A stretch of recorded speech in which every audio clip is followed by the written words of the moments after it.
This banking crisis has the potential to get a lot worse. Governments are forcing banks to sell to their competitors, and competitors are depositing billions of dollars to save the competition.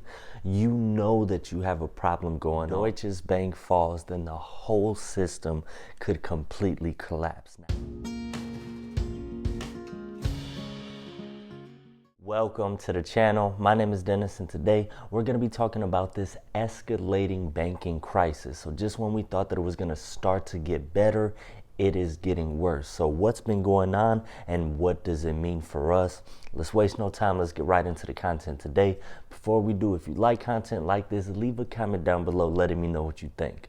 Make sure you subscribe for more content like this and hit that thumbs up button for me. I'm going to just tell you right now, if Deutsche Bank falls, then the whole system could completely collapse. Now, Credit Suisse was a huge bank. That was a global banking giant, a global financial banking giant, major Swiss bank.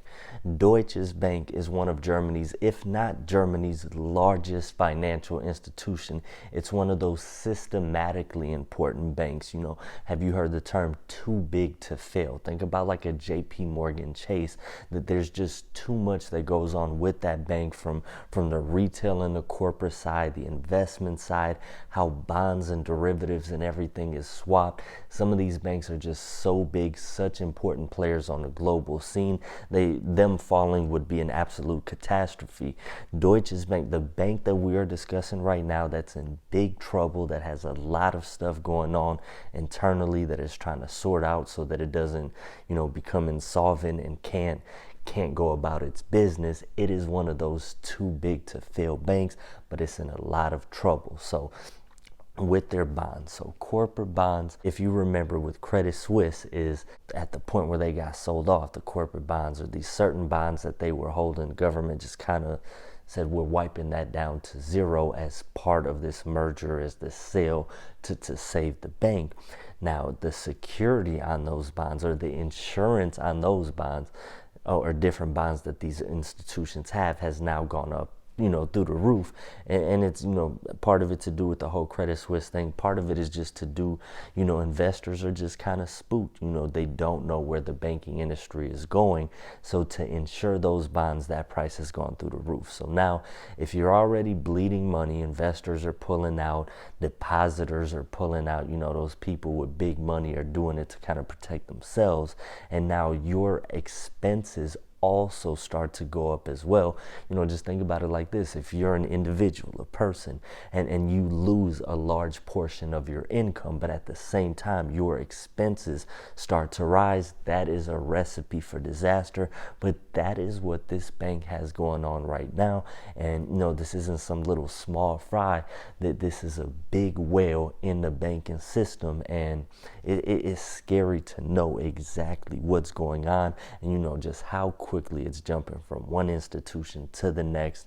All of these important institutions starting to have some type of trouble. You're starting to see cracks in the foundation. This banking crisis has the potential to get a lot worse. When governments are forcing banks to sell to their competitors, and competitors are depositing billions of dollars to save the competition, you know that you have a problem going on. And in all honesty, governments, banks, everybody's trying to do everything that they can to contaminate, or to condense the problem, to stop it from ballooning and getting so much worse. Governments forcing the banks to sell to the competition is, really just trying to save a bank and people's money and all that type of stuff.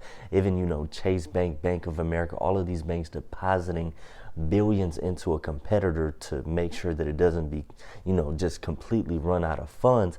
It's everybody's trying to keep things in line, keep things the way that they are, but it just goes to show you just how dire things really are out there. And the bond market itself, everything that happened with Credit Suisse, this whole corporate bond market, corporate bonds that you issue out to raise capital, to continue to run your business, to acquire whatever, for this to be in this state of turmoil. And, in all honesty, we have two different problems. This issue that's going on with these bank bonds, the bonding side of it, securing the bonds and all of that, and the liquidity issue. These are two completely different things, both very important issues, but two completely different things. The liquidity that's in a bank, when funds are taken out, funds are put in, that it's its own separate thing. The bond market and the different bonds that are put on the market to raise capital, a whole different, completely different thing, but both of them are turning out to be a big issue. And major institutions have fallen. None of them are as big as Deutsche Bank, though, and I really hope I'm pronouncing that right. Deutsche Bank. Deutsche Bank. I gotta be saying that right. None of them are as big as that institution, and just something to keep an eye on. This is something that we want to keep an eye on to know what's going on. I'm gonna continue to monitor and make videos as need be. As always, be safe, protect your assets, be smart out there, and just kind of pay attention to everything that's going on in the market so you know how you need to react. If you like content like this, leave a comment down below letting me know what you think. Make sure you subscribe for more content like this and hit that thumbs up button for me.